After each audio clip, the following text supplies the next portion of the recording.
¿Cómo dividir entre cualquier valor? Bueno, pues lo vemos aquí con este ejemplo, que sería un divisor de frecuencia, por ejemplo, entre 6, ¿vale? Tenemos el reloj de entrada, CLK, que tiene una frecuencia F, ¿vale? Bueno, pues el reloj de salida lo designamos así, CLK entre 6, es decir, que la frecuencia estaría dividida entre 6, ¿vale? O sea que si aquí tenemos 60 hercios, por ejemplo, 60 hercios, pues lógicamente aquí en la salida vamos a tener 1 hercio, ¿vale? Bueno, ¿cómo se hace esto? Bueno, pues la estructura es siempre la misma, se utiliza un contador que llegue hasta la cuenta que queremos hacer, que en este caso sería 6, y luego lo que se hace es, con un circuito combinacional, se detecta cuando aparece esa combinación, ¿vale? Y en ese momento se resetea el contador. Entonces, automáticamente aquí, como vamos a ver, en la salida tenemos un pulso cada 6 pulsos del reloj de entrada, ¿de acuerdo? Pues, lógicamente, porque cuando llega aquí a 6 se resetea y vuelve otra vez a empezar en 0. Para verlo más claramente tenemos aquí el cronograma de salida, ¿no? Empezaríamos en el 0, que sería tener todos ceros en las salidas, ¿no? Luego vendría el 1, perdón que estoy metiendo aquí de más, serían 3 ceros, 0, 0, 0, luego vendría el 1, ¿vale? Fijaros que aquí el reloj de entrada es este de aquí, ¿eh? Con cada flanco ascendente pues va avanzando nuestro contador, ¿vale? Luego vendría el 2, luego vendría el número 3, luego vendría el número 4, luego vendría el número 5, ¿vale? Y después vendría el número 6, pero en el momento en que aparece ya el número 6, que aparece aquí cuando llega este flanco ascendente, en el momento en que aparece el número 6, pues en la salida de la puerta se va a poner a 1, como vemos aquí, se pone a 1. Entonces el contador se resetea y sus salidas vuelven rápidamente otra vez a 0. Es decir, que el número 6 prácticamente no aparece en la salida, lo podemos despreciar el tiempo que está en la salida, porque el número 6 solamente está durante un tiempo muy pequeño, que es el tiempo de respuesta aproximadamente de la puerta y del reset del contador, ¿vale? Entonces es del entorno de T sub P. Aproximadamente un par de TSUPs, dependiendo un poco de los tiempos de respuesta, ¿vale? Pero es un tiempo muy pequeño en comparación con el reloj de entrada, ¿de acuerdo? Por eso, al final, en la salida, pues vamos a tener un pulso de este estilo, un pulso estrecho, cada 6 pulsos del reloj de entrada, ¿no? A partir de aquí se volvería a repetir y después de 6 flancos activos del reloj de entrada, pues nos vuelve a aparecer otro pulsito en la salida, ¿no? Y así sucesivamente. Por lo tanto, tenemos aquí un periodo que es 6 veces el periodo del reloj de entrada, ¿vale? Esa es la idea, como veis, pues muy simple, ¿eh? Y por lo tanto, pues bueno, podemos ver esta salida, pues eso, como un reloj que nos va a generar un flanco ascendente cada 6 flancos ascendentes del reloj de entrada, ¿vale? Entonces esta es la forma de hacerlo. Aquí, bueno, vamos a avanzar primero.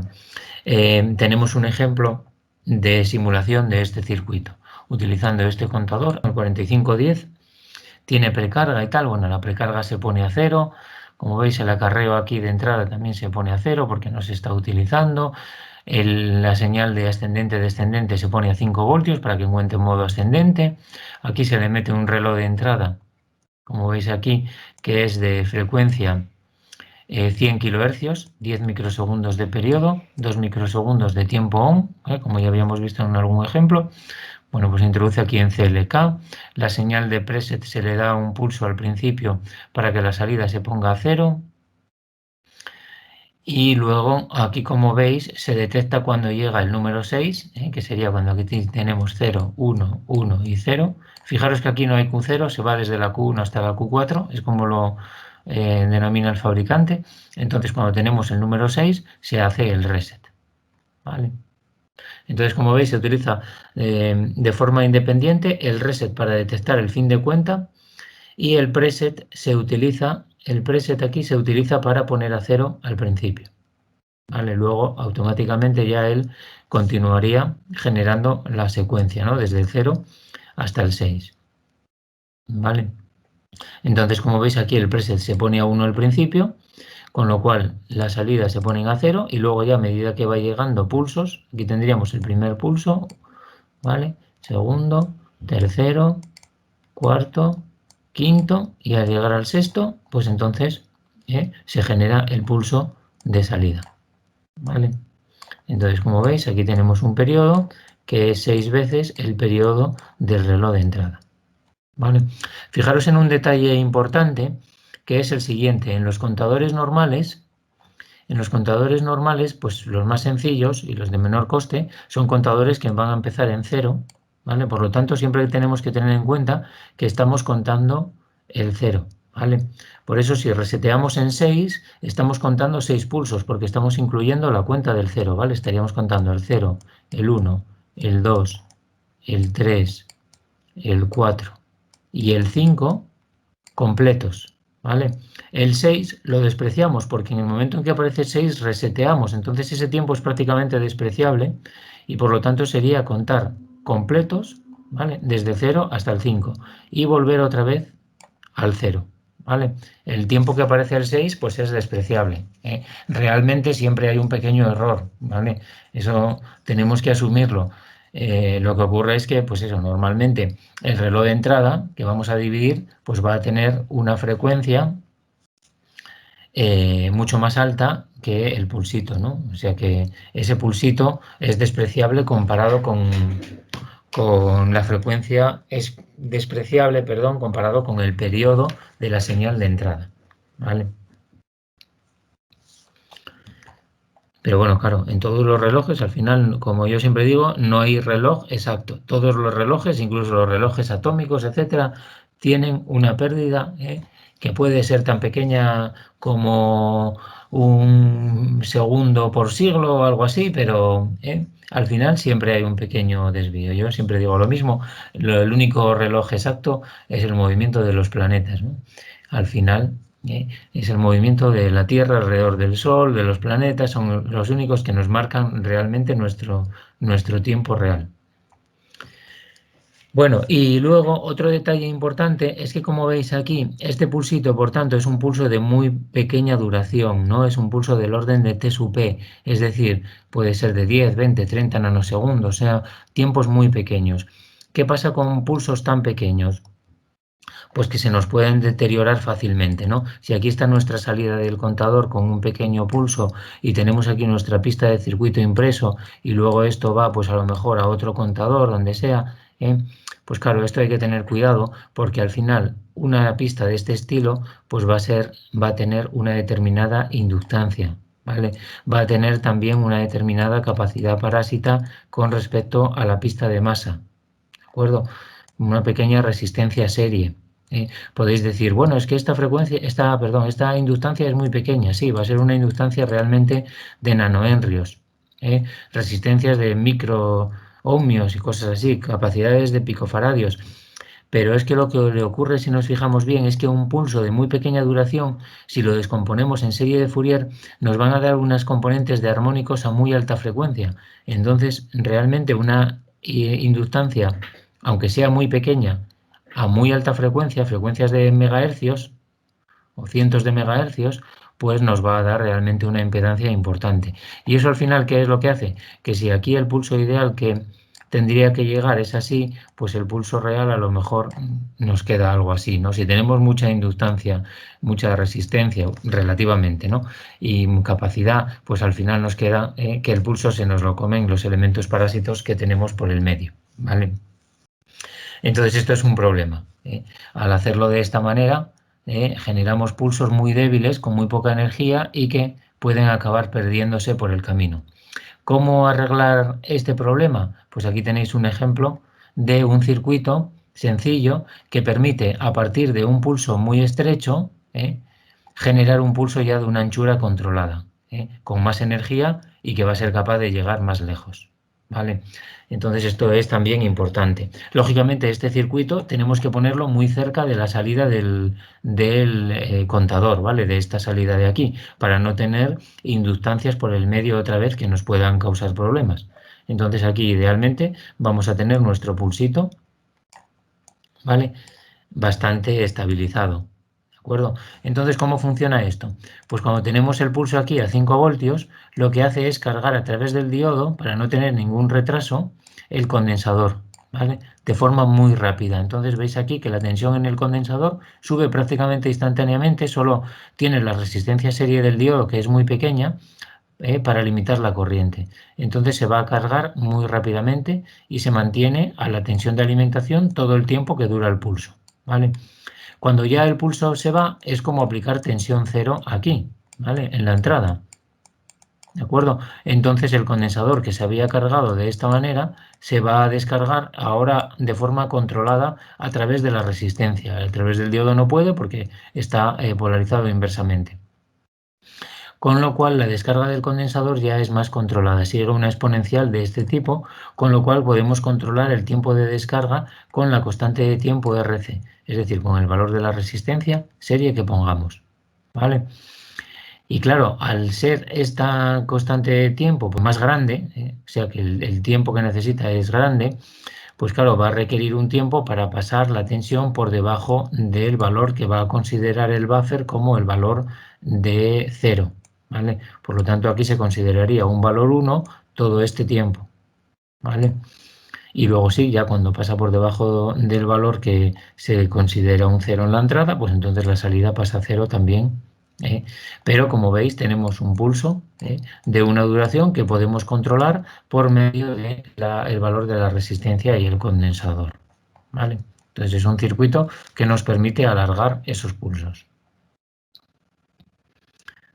¿Vale? Entonces, bueno, con eso resolvemos el problema y podemos llevar nuestro pulso de forma más fiable al siguiente circuito. ¿Vale? Aquí tenéis otros ejemplos de otros divisores de frecuencia entre cualquier valor. Por ejemplo, fijaros, un número tan raro como puede ser dividir entre el número 83. Bueno, pues tenemos nuestro reloj de entrada y lo llevamos a dos contadores. Como el número 83, aquí estamos trabajando incluso con números en BCD, entonces necesitamos dos contadores en BCD enlazados, ¿vale? Van a contar en modo ascendente. Como sabemos, para enlazarlos en modo ascendente se utiliza la señal Q3 con un inversor, porque los relojes son activos por flanco ascendente, ¿vale? Entonces esto en principio contaría hasta 99. Como nosotros queremos dividir entre 83, pues entonces lo que hacemos es detectar cuándo aparece el número 83 en la salida y hacer el reset de ambos contadores. ¿Vale? Y así nuestro reloj va a contar desde 0 hasta el número 82. Ambos periodos completos, o sea, todos los números entre el 0 y el 82 cuenta periodos completos de reloj. ¿Vale?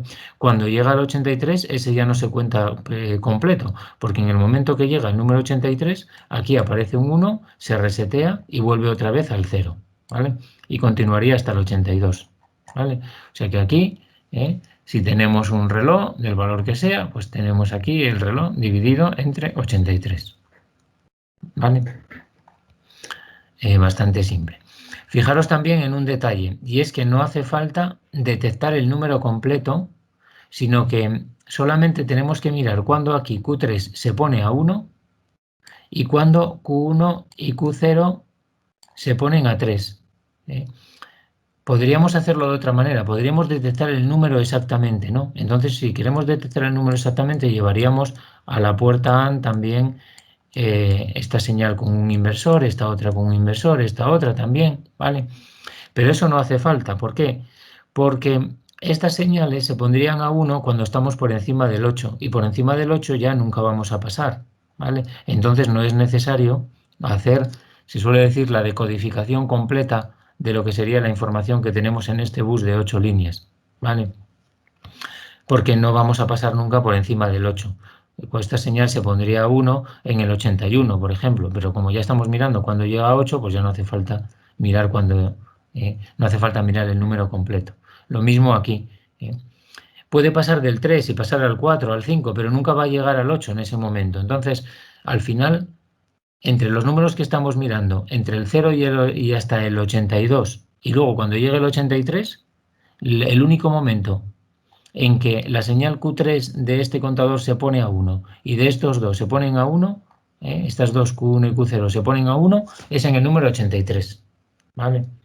En el resto podrían estar esas señales a 1 también, pero ya estarían por encima del 83. Y como nunca vamos a pasar por encima del 83 porque estamos reseteando, pues no hace falta comprobarlas, ¿vale? Entonces eso simplifica mucho la detección de los números, ¿de acuerdo? Detectar la detección del final de cuenta. ¿Qué más? Bueno, pues aquí tenéis, por ejemplo, también un divisor entre 60, que sería el típico segundero o minutero. Por ejemplo, aquí segundero, si introducimos una señal de 1 hercio, detectamos cuando llega a 60, que sería cuando aquí tengamos un 6 y aquí tengamos un 0. En este caso solo hace falta mirar cuando llegamos al número 6, porque por encima del 6 ya nunca vamos a pasar. O sea, cuando Q2 aquí está 1 y Q1 está 1, tenemos un 6 y entonces reseteamos los dos contadores. Realmente bastaría con resetear este, porque el otro ya va a estar en reset, porque llegaría a 0, sería el número 60 y ya estaría a 0, ¿vale? Pero bueno, para más fiabilidad y volver a empezar los dos exactamente en el mismo momento, pues bueno, se pueden resetear los dos, ¿eh? Tampoco, tampoco pasa nada. ¿De acuerdo? Entonces, como veis, aquí en la salida, que es la salida de la puerta AND, vamos a tener un pulso por minuto, ¿vale? Tendríamos un pulso estrechito cada minuto. Con lo cual esto es lo que se utiliza luego para hacer relojes, ¿no? Aquí, por ejemplo, estas salidas las podríamos llevar a un convertidor BCD a 7 segmentos para visualizarlo en un display de 7 segmentos y ahí estaríamos viendo cómo van avanzando los segundos. Cuando llegamos a 59, el 60 ya no lo vemos porque el 60 solo aparece durante una fracción muy pequeña de tiempo, que es el tiempo de respuesta de la puerta y de los contadores, ¿vale? Por eso nosotros en nuestro reloj digital vemos el 59 y luego ya rápidamente vemos el 0, 00, porque el 60 pues no hay tiempo a que aparezca, ¿vale? Pero sí que hay un pequeño intervalo de tiempo donde está, y eso es un retraso que estamos metiendo, una pérdida de cuenta, por eso al final todos los relojes también van teniendo una pequeña pérdida de tiempo, y al final, cada cierto tiempo, hay que volver a ponerlos en hora, ¿vale? Porque no está pasando 60 segundos exactamente, están pasando 60 segundos más unos cientos o decenas o cientos de nanosegundos, que es el tiempo que tarda en responder, ¿vale? Entonces eso, después de muchos días, se va acumulando y va haciendo que nuestro reloj vaya retrasado en comparación con un reloj de más precisión.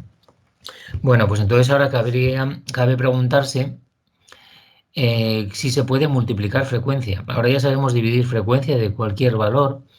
Podemos hacer con esto muchísimos trucos. Dividir frecuencia. Y bueno, pues se pueden hacer muchas posibilidades, ¿no?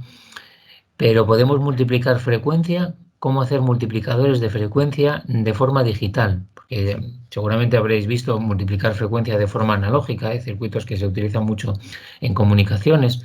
Bueno, pues ¿cómo hacer multiplicadores de frecuencia de forma digital? Bueno, pues también se pueden hacer multiplicadores de frecuencia de forma digital con una estructura muy sencilla, que es esta de aquí. Se utiliza una entrada que sería la señal X, a partir de la cual queremos multiplicar su frecuencia, ¿vale? Una puerta OR exclusivo y un circuito retrasador, que sería este de aquí, que es básicamente una red RC, ¿vale? Una red RC y un buffer, ¿vale? Entonces, como veis, tendríamos la señal X, que sería esta de aquí, y luego tendríamos la señal X retrasada, que es la salida del buffer, ¿vale? Porque nosotros al meterle la red RC a esta señal, a la señal X, pues en este punto, o sea, la tensión en el condensador va a hacer algo así, ¿no? Subiría y bajaría, ¿vale? Esa es la idea. Tiene que cargarse y luego descargarse antes de que aparezca la siguiente, para que eh, funcione bien, ¿no? Entonces, aquí, hasta que no llegue al nivel de 1, más o menos por aquí, pues la señal de abajo no detecta que hay un 1. Por lo tanto, tenemos una señal retrasada. Si ahora hacemos la operación OR exclusiva de X y XR, pues mirad lo que nos queda. Aquí sería 1, 0 nos da 1, ¿vale? 1, 1 nos da 0 porque es OR exclusivo, 0, 1 nos da 1 y así sucesivamente. Entonces vemos que el periodo de esta onda es la mitad del periodo de la señal de entrada, es decir, la frecuencia es el doble. Por lo tanto, si esta onda tiene señal F, aquí tenemos una señal de 2F, ¿vale? O sea que podemos multiplicar la frecuencia por 2. Por lo tanto, este es un ejemplo de circuito en el cual se puede multiplicar la frecuencia, ¿vale? Como veis aquí, un poco el problema es que vamos perdiendo ciclo de trabajo. El ciclo de trabajo aquí solamente es el ciclo de este tiempo on, ¿vale? Entonces, bueno, pues habría que jugar un poco con eso. También aquí, para no perder tiempo, podríamos haber descargado el condensador de forma más rápida con un diodo puesto de esta manera, ¿vale? Entonces el condensador se descargaría más rápido y entonces ya lo tenemos asegurado inicialmente a cero para el siguiente intervalo de tiempo, ¿vale? También, ¿eh? Bueno, entonces existen varios circuitos, pero como veis es posible. Es posible aumentar la frecuencia, utilizando circuitería digital. Otro circuito muy interesante de ejemplo de circuitos secuenciales son los secuenciadores. Los secuenciadores son circuitos muy interesantes, que son circuitos casi que se pueden considerar como circuitos que realizan programas, un determinado programa. Uno de los secuenciadores más antiguos que podemos considerar pues son las campanas que se añadían a los relojes para dar la hora a una determinada hora, ¿no? Dar campanadas a una determinada hora. Pues se detectaba cuando llega esa hora, ¿vale? Y se activaba mediante un mecanismo las campanas, ¿no? Otro secuenciador muy conocido también, que se puede considerar como secuenciador, es la caja musical. La caja musical lleva un cilindro con muescas que va girando y a medida que va girando, pues cada una de estas muescas va activando de forma mecánica pues como sería una tecla mecánica del instrumento musical, ¿no? Como algo parecido a un xilófono. Ahí, cuando la muesca llega contra lo que sería la pletina del xilófono, pues da una nota musical, ¿no? Y con las muescas en diferentes posiciones del cilindro, pues al girar se va haciendo sonar la canción, ¿no? Que se quiere, ¿no? Otros secuenciadores un poco más modernos sería el secuenciador de la lavadora. Las lavadoras ahora hoy en día ya llevan microprocesadores también y microcontroladores, pero antiguamente llevaban un secuenciador mecánico parecido a la caja musical, que a medida que va avanzando, pues va activando interruptores y de esa manera pues se activa. Llevan un cilindro con diferentes dientes, ¿vale? El cilindro va girando a una determinada velocidad y con eso se marca el tiempo de paso desde un diente hasta otro. Cada uno de estos dientes pues va actuando sobre un determinado interruptor y lo puede abrir y cerrar, ¿vale? Parecido a muchos de esos interruptores que utilizamos también para activar, según la hora que sea del día, podemos activar un calentador, los típicos temporizadores que llevan muescas que vamos poniendo también y vamos activando cosas, ¿no? Pues es la misma filosofía también. Vale, entonces con esto pues se activa durante un tiempo pues el llenado de agua en la lavadora. Durante otro tiempo se hace funcionar el tambor de la lavadora y así sucesivamente, ¿no? Eso se llaman secuenciadores. ¿Cómo se puede hacer de forma electrónica? Pues también es bastante interesante. Sería esta estructura de aquí, que es un contador binario seguido de un decodificador. ¿Vale? Esta es una estructura bastante interesante que tenéis que conocer. Entonces, ¿aquí qué ocurre? Vamos a ver primero la forma básica. Aquí le estamos introduciendo a través de esta puerta un reloj que tiene un periodo de 10 segundos. Cada 10 segundos da un pulso. ¿Vale? Entonces el contador binario pues va a ir poniendo aquí todos los valores, ¿no? 0, 0, 0, ¿vale? Luego 0, 0, 1 y así sucesivamente, ¿no? Iría hasta el número 7 en este caso y volvería otra vez a 0, ¿vale? Le conectamos un decodificador que tiene el mismo número de entradas, ¿vale? 3, ¿vale? Lógicamente aquí vendría la entrada E2 y aquí la entrada 0, en el medio la E1 en el mismo peso.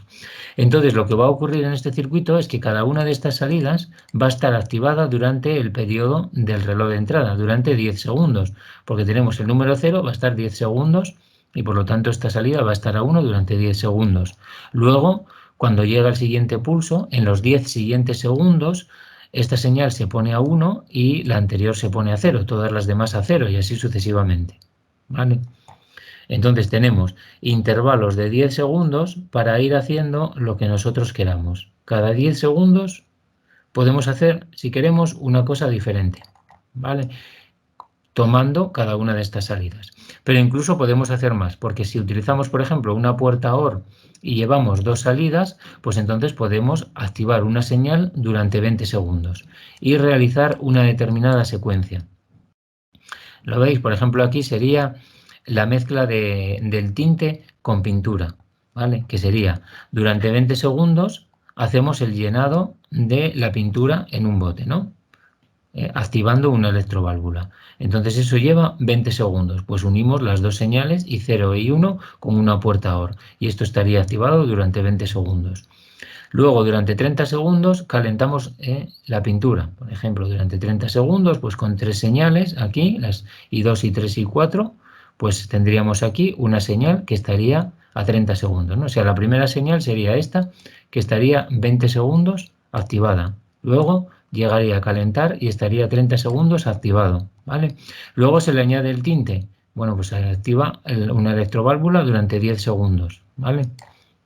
Lo vais viendo. Y luego remover, pues después de esos últimos 10 segundos se activaría pues una hélice ahí para remover la pintura.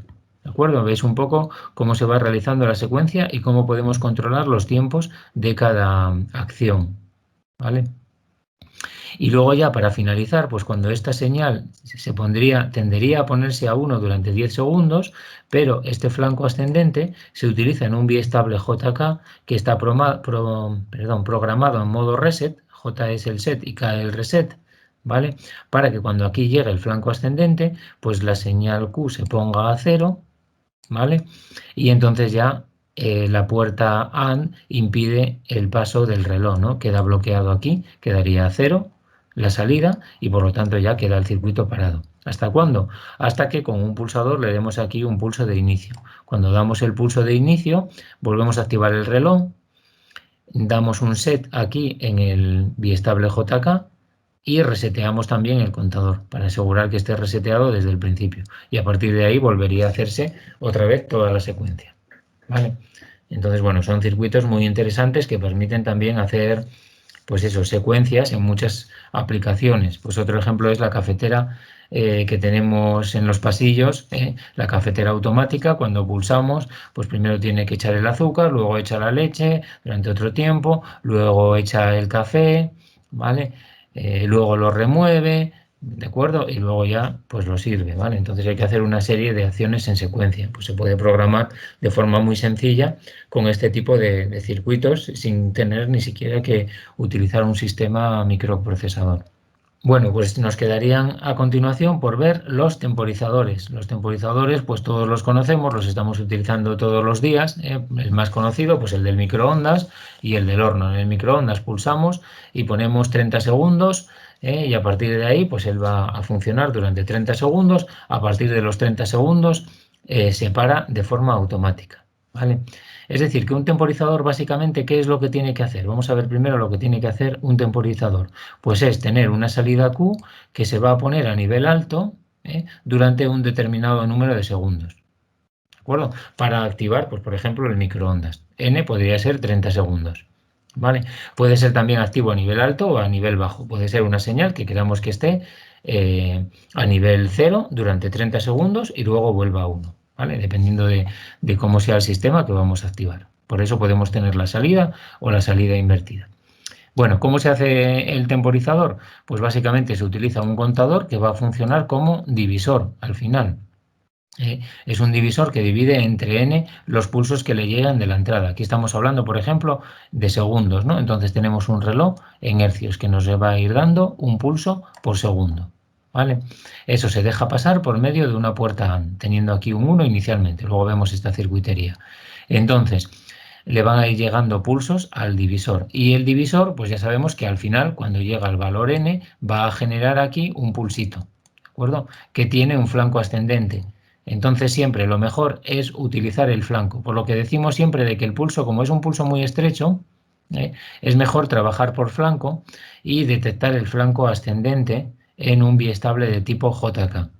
Además, los biestables JK son más interesantes porque tenemos varias posibilidades para actuar sobre la salida. Podemos actuar por medio del flanco y luego nos quedan libres las entradas R y S para poder hacer la puesta 1 y la puesta 0 de forma asíncrona en cualquier momento. Entonces es muy cómodo utilizar biestables JK. ¿Vale? También podrían ser biestables D, ¿eh? Pero en el JK, bueno, pues tenemos un poco más posibilidades, ¿eh? Pero el D también se podría hacer. Entonces, bueno, pues ¿cómo funcionaría esto? Pues cuando llega aquí este flanco, el JK está programado para resetearse, porque la K está puesta a 1. Entonces, cuando llega el flanco ascendente, la salida se pone a 0, ¿vale? Y por lo tanto, al quedar aquí a 0 y además queda ahí enclavada a 0, pues ya la salida de la puerta AND se pone a 0 y el divisor se queda ahí enclavado, ¿vale? Entonces, cuando queremos volver a empezar con la señal de inicio, haríamos un set, con lo cual esta salida se pone a 1 y ya el contador volvería otra vez a realizar la cuenta y volveríamos a hacer todo el proceso de forma inicial, ¿vale? De forma secuencial. Aquí la señal de paro, aquí se me olvidó poner la entrada de paro que está en el ejemplo siguiente, iría conectada aquí a la señal de reset, ¿vale? ¿Y eso qué nos permitiría hacer? La señal de paro en este caso nos permitiría poner aquí un 0 en cualquier momento y parar la cuenta. Es decir, que si estamos temporizando de 0 a 30 segundos, por ejemplo, con esta señal de paro podríamos detener la cuenta en 15 segundos y pararlo ahí. Y después darle otra vez a inicio y entonces continuaríamos la cuenta desde el número que lo dejamos, desde el 15 en adelante, ¿vale? Es decir, lo tienen muchos relojes digitales, que es para hacer un lap y contar una vuelta, pero no parar el contador principal. El contador principal podría seguir luego continuando desde donde lo dejamos.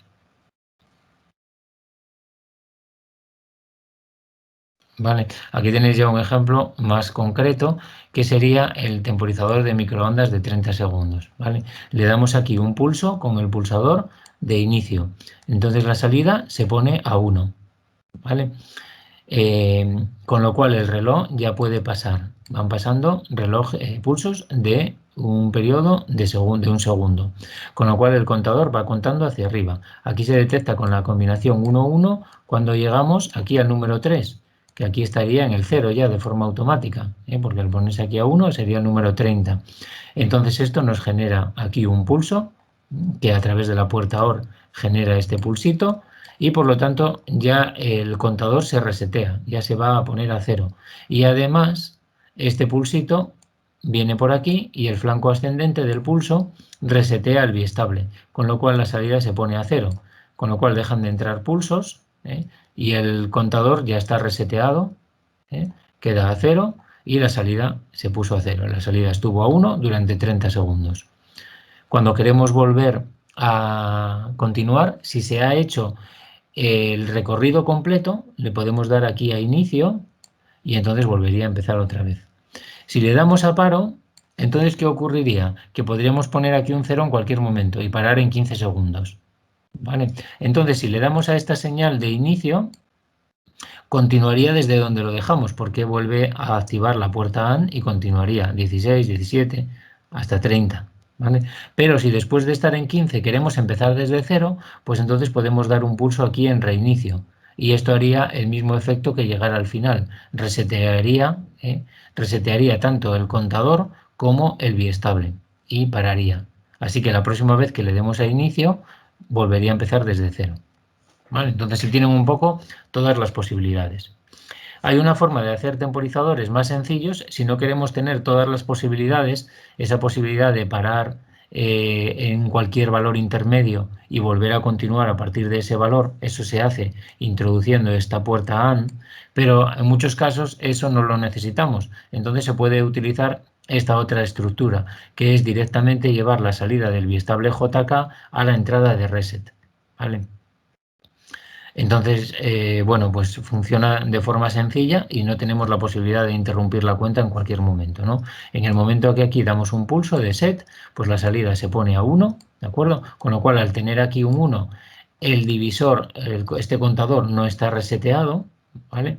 Con lo cual, el reloj que está entrando ahí continuamente ya afecta al divisor y por lo tanto va a ir contando, ¿no? Cuando llega el número n, genera aquí el pulso correspondiente que su flanco de subida hace que se resetee el biestable JK, pasando la señal de salida a 0 y quedando reseteado y enclavado el divisor al número 0. Aunque aquí le siguen llegando pulsos, el divisor no se entera, ¿vale? Porque tiene la señal de reset puesta a 1. ¿De acuerdo? Comparo, lo único que podemos hacer es resetear y detener el contador en cualquier momento y poner la salida a 0 en cualquier momento, ¿vale? Esto es el típico pulsador que tenemos también en microondas, ¿no? Va de 0 a 30 y lo podemos parar, y luego podríamos volver a empezar otra vez, pero no podemos pararlo a la mitad, ¿vale?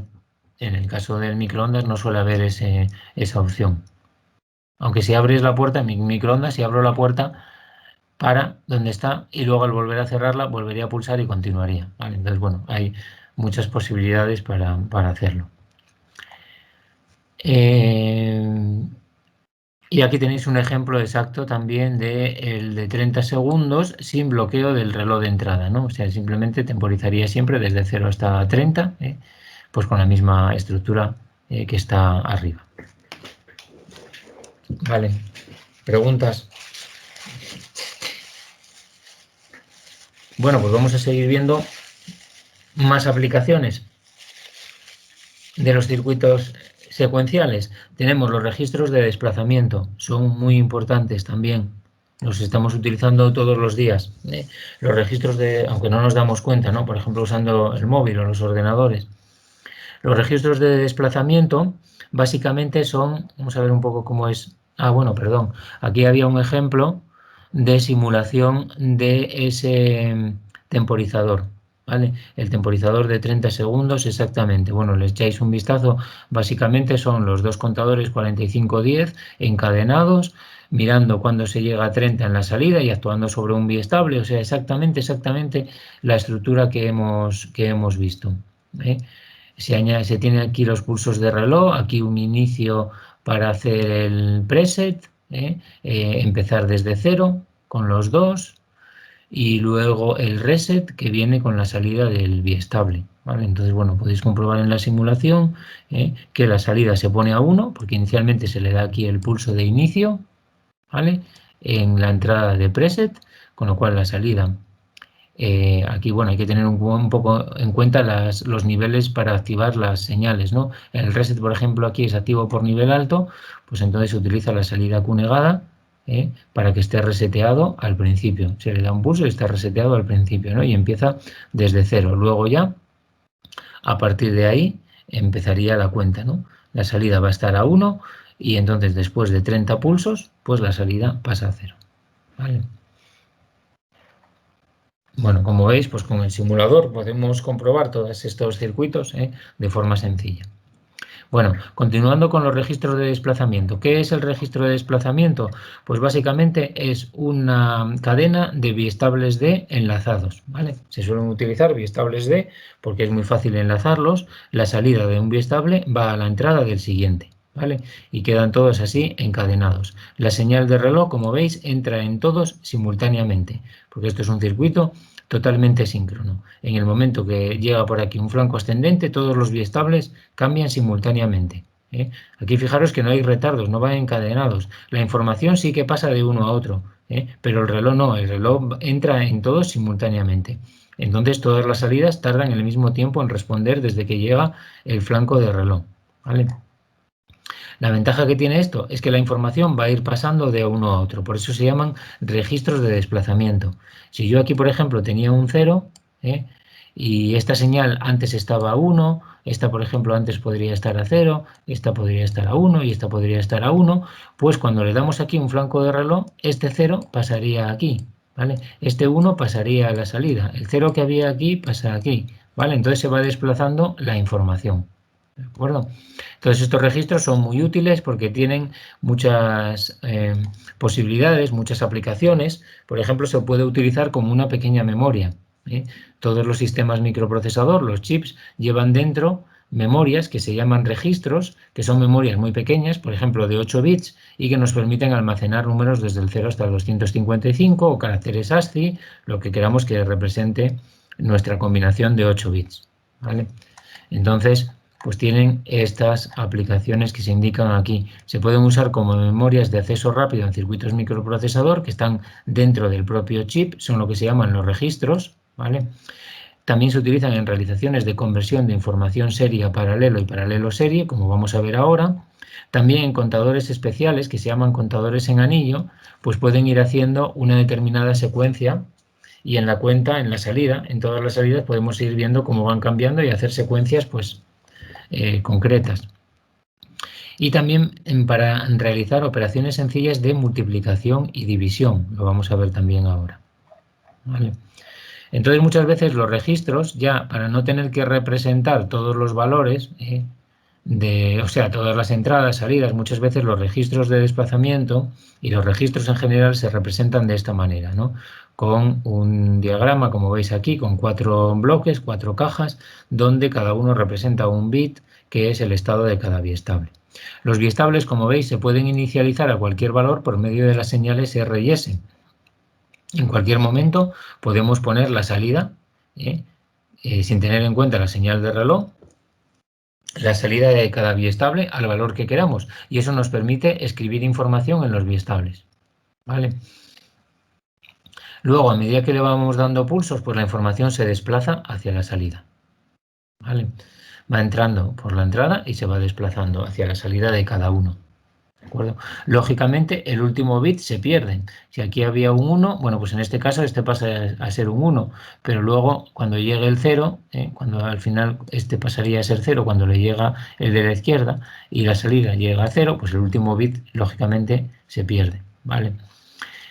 ¿Qué ocurre cuando hacemos este tipo de desplazamientos hacia la derecha o hacia la izquierda? Pues si nos fijamos aquí, por ejemplo, el dato inicial es el hexadecimal, el BD o 185 en decimal. Cuando hacemos un desplazamiento hacia la derecha, lo que estamos haciendo es que todos los bits pierdan un orden en el código binario. Pasan a tener un peso de un orden inferior. ¿De acuerdo? Por ejemplo, este 1 de aquí pasó a esta posición, este 0 de aquí pasó a esta posición y así sucesivamente. Si por arriba introducimos un 0, que es lo habitual en muchos casos para este tipo de aplicaciones, pues entonces lo que estamos haciendo es dividir entre 2, porque todos los bits pues al final están divididos su peso entre 2. Entonces el número que nos aparecería sería el 5C en hexadecimal o el 92 en decimal, que corresponde a la división entera de 185 entre 2. ¿Vale? Entonces esto sirve también para hacer operaciones matemáticas sencillas. Desplazamos hacia la derecha, cada vez que desplazamos dividimos entre 2. ¿Vale? Si desplazamos hacia la izquierda, cada vez que desplazamos multiplicamos por 2. ¿De acuerdo? Entonces, bueno, sirven para hacer aplicaciones sencillas. ¿Que queremos multiplicar por 3? Pues hay una forma sencilla de hacerlo. Desplazamos hacia la izquierda y luego sumamos lo que teníamos anteriormente, ¿no? Entonces, al final es como multiplicar por 3 sin tener que sumar 3 veces el número, ¿vale? De forma un poco más rápida. Bueno, entonces una de las aplicaciones muy importantes es la conversión paralelo-serie y serie-paralelo, ¿no? Porque al final los sistemas microprocesador, nuestras CPUs, van a trabajar siempre en paralelo. ¿Por qué? Porque a pequeña distancia la información es mucho más rápido transmitirla toda en paralelo que transmitirla en serie, porque en serie solamente podemos transmitir un bit en cada instante de tiempo. En paralelo podemos transmitir 8, 16, 32 o 64 bits a través de 64 cables, ¿vale? Lo que ocurre es que para largas distancias pues no es cómodo, no es económico transmitir 64 cables, ¿no? Con 64 cables en paralelo, ¿vale? Sería muy costoso. Entonces se utiliza la comunicación serie. ¿Vale? También porque muchas veces los canales no permiten transmitir en serie. Si estamos transmitiendo con nuestro móvil, tenemos solamente una antena y entonces transmitimos solamente la información de una antena. Sería muy complicado, muy costoso poner 8 antenas, ¿vale? Para transmitir 8 bits simultáneamente, ¿vale? No tiene sentido. Entonces hay que transmitir la información en serie, ¿vale? Y además ya dependiendo del medio, pues hay que modularla para que no haya atenuación, ¿no? Bueno, etcétera. Eso ya sabéis vosotros mucho más que yo de estos temas, ¿no? Entonces, en cualquier caso, la conversión paralelo-serie es fundamental, ¿eh? Nuestro móvil trabaja en paralelo dentro. Hay que convertir la información en serie para transmitirla a través de la antena, llevarla al repetidor, enviarla otra vez al móvil que vaya a recibir la información y otra vez convertirla de serie a paralelo para que trabaje la CPU otra vez con ella, ¿vale? Entonces eso se hace con este tipo de estructuras. Para hacer la conversión paralelo-serie se utilizan pues biestables D encadenados donde la entrada paralelo se hace a través de las líneas R y S de los biestables. Y la salida serie pues es la salida del biestable, pues por ejemplo de menor peso. ¿De acuerdo? Con lo cual los datos se van a ir desplazando y van a ir apareciendo en serie en la salida durante un tiempo determinado. ¿Cuánto tiempo? El mismo que el periodo de reloj, ¿vale? Están en la salida durante un tiempo que es igual al periodo de reloj. Entonces, ¿cómo funciona esto? Pues lo que se suele hacer habitualmente es tener una señal de inicio que resetea todos los biestables inicialmente. Es decir, primero damos aquí un pulso de inicio. ¿Por qué? Porque así ya a través de las señales S podemos meter directamente el dato que queremos transmitir. Por ejemplo aquí el número 9, 1001. ¿Vale? ¿Por qué? Porque donde haya un 1 se hace el set y donde haya un 0 no se hace nada. Pero como antes se hizo un reset, pues ya nos va a quedar aquí el 1001. ¿Vale? Y ya lo tenemos ahí un determinado tiempo.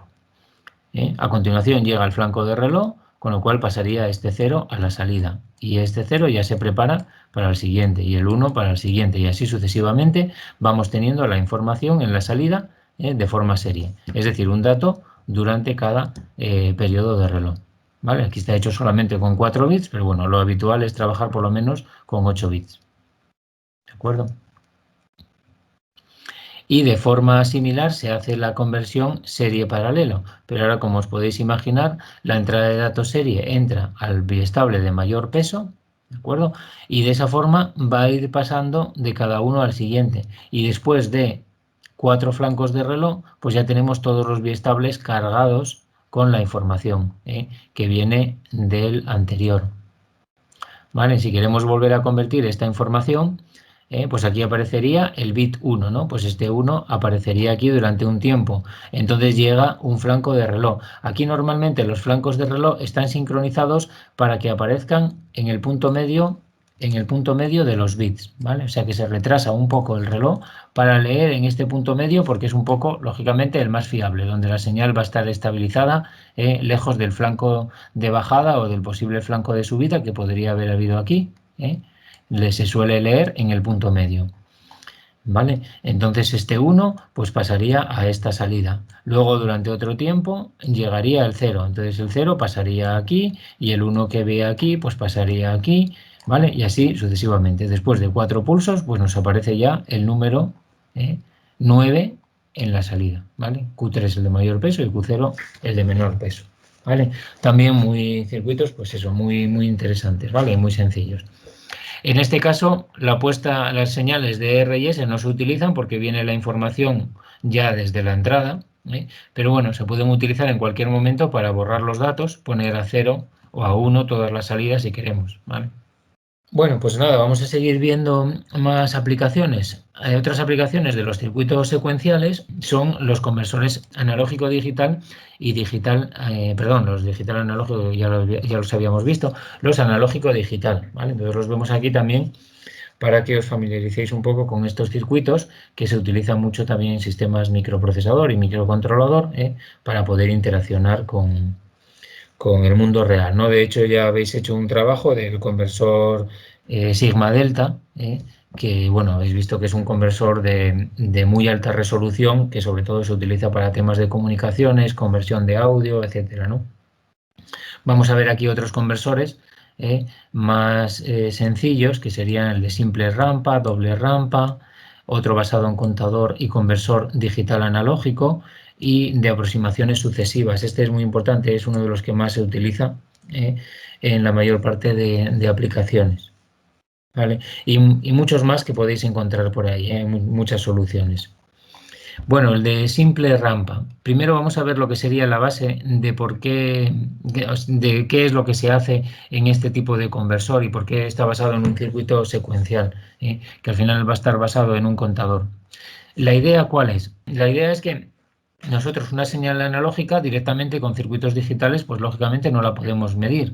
Con circuitos digitales nosotros somos muy buenos midiendo tiempo, por ejemplo, con contadores, lo hemos visto en los ejemplos anteriores, ¿no?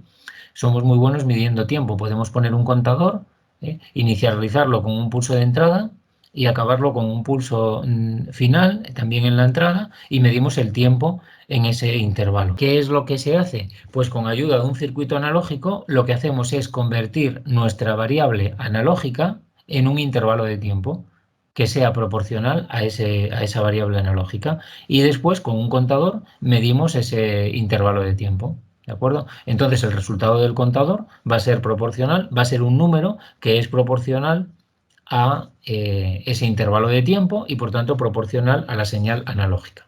Bueno, entonces esto sería la idea. ¿Cómo se hace para generar un tiempo T sub A que sea proporcional al valor de la señal analógica?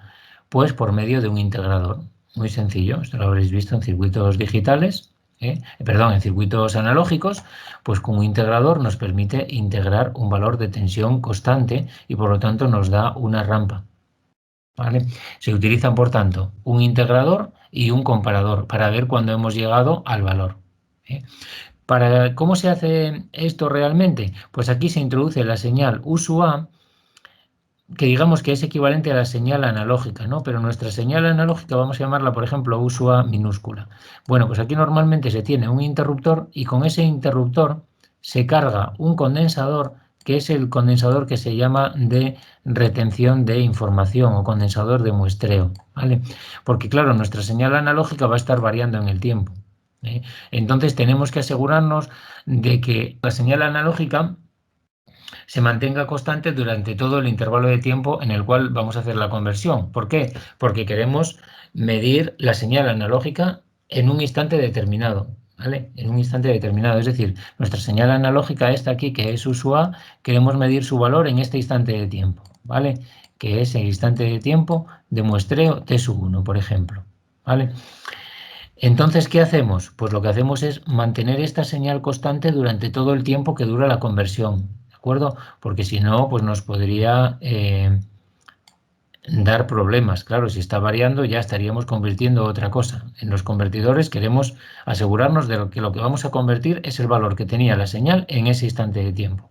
Entonces, para eso lo que se hace es cerrar durante un tiempo muy pequeño este interruptor, ¿vale? Y cargar el condensador muy rápidamente, porque esta resistencia es muy pequeña, al valor que tenemos justo en este instante. Y después el interruptor se vuelve a abrir, ¿vale? Con lo cual la tensión en el condensador queda con ese valor. Ya durante todo el tiempo que va a durar la conversión, que puede ser pues un tiempo relativamente grande y la señal uso A durante ese tiempo puede evolucionar, ¿vale? Entonces este es el típico circuito de muestreo. Vale, entonces en ese momento lo que se hace es cerrar también, perdón, no, en este caso es abrir este interruptor para que el integrador empiece a integrar, ¿vale? Entonces al final le estamos metiendo a nuestro integrador una tensión constante, que aquí hemos puesto negativa, porque este es un integrador inversor, entonces para que la salida salga positiva, pues la tensión va a ir aumentando linealmente con esta pendiente, ¿vale? Con una pendiente que al final es positiva porque le estamos metiendo una VREF negativa, ¿de acuerdo? Menos VREF dos veces, entonces queda VREF partido de RC. Esta es la solución del integrador, lo podéis buscar, bueno, lo conocéis, que empieza desde cero y va integrando, ¿de acuerdo? ¿Y el comparador qué hace? El comparador mira a ver cuándo la señal de salida del integrador llega al valor U sub A que tenemos aquí, ¿vale? Y en ese momento lo que hace es conmutar y poner 0 en la salida e impedir que pasen ya más flancos de reloj, ¿vale? Aquí, para no complicar todo el tema, no está visualizado pues algún biestable que se podría necesitar, etcétera, ¿vale? Bueno, interpretamos que cuando aquí llega 0 se pone un 0 en esta puerta y por lo tanto ya dejan de pasar los flancos de reloj, ¿vale? Entonces, al final, ¿qué es lo que se hace con esta circuitería de control?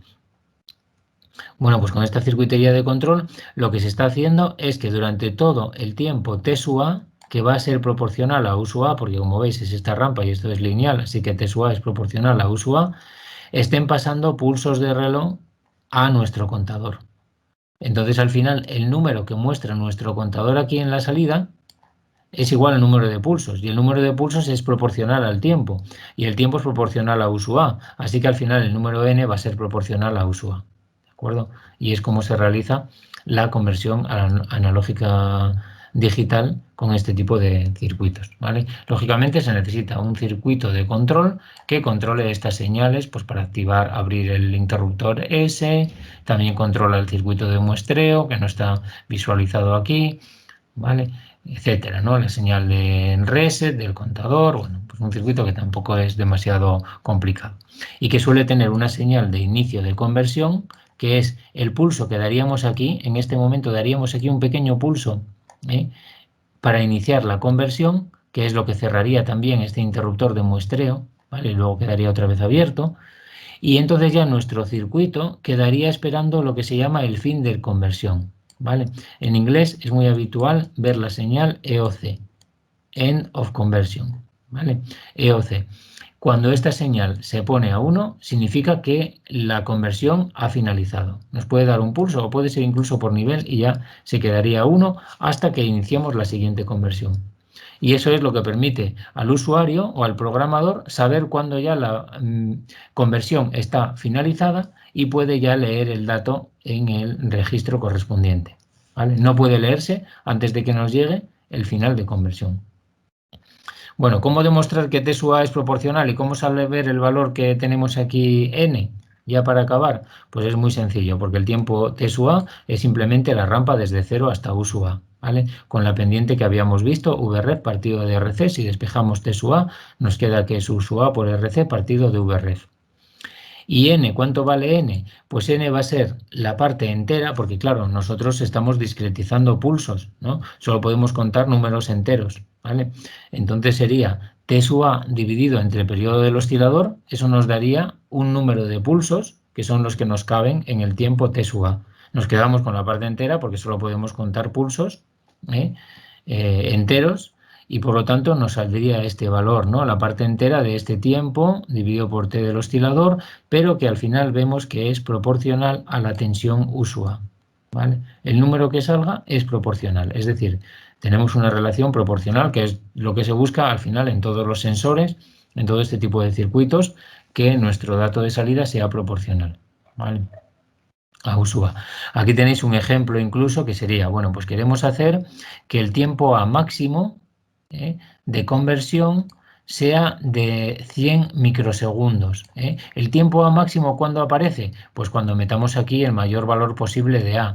Es muy habitual pues trabajar, por ejemplo, entre 0 y 5 voltios. ¿Vale? Si nosotros tenemos señales que queremos medir de más de 5 voltios, mediante circuitos analógicos hay que normalizarlas entre 0 y 5 voltios. ¿Vale? Que al final esté normalizada entre 0 y 5. Entonces el tiempo máximo se daría con la tensión máxima de 5 voltios y por tanto nos quedaría que tenemos que utilizar una resistencia y un condensador que tengan una constante de tiempo de este valor. Podemos fijar, pues por ejemplo, el condensador a un microfaradio y pues escoger pues una resistencia de 100 ohmios, ¿vale? Pues por ejemplo, ¿vale? Bueno, o cualquier otra combinación, ¿no? Y nada, entonces aquí nos saldría el número, aquí nos saldría el tiempo que va, perdón, el periodo del oscilador que necesitamos en este caso, ¿vale? Entonces, en este caso, pues nos saldría que cuando el número máximo, que sería el número 255, sería equivalente a tener una tensión de entrada de 5, ¿de acuerdo? Y entonces eso nos daría el periodo del oscilador que necesitamos,